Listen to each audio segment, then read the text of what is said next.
ગાંધીજી આફ્રિકામાં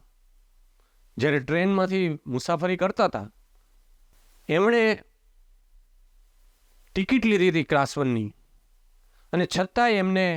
એક ઇન્ડિયન હોવાથી આફ્રિકાના એ સ્ટેશન ઉપર એમને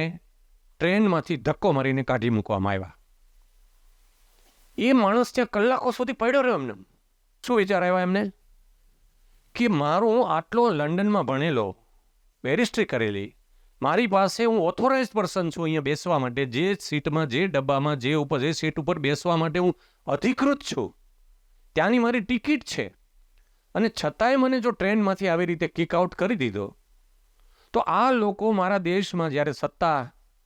ઉપર છે તો એ મારા દેશના લોકો સાથે કેટલો અન્યાય કરતા હશે. હું આટલો ભણેલો વ્યક્તિને મારી સાથે જો આવો અન્યાય કરે છે, આ ઇમોશનલ ક્વેશ્ચન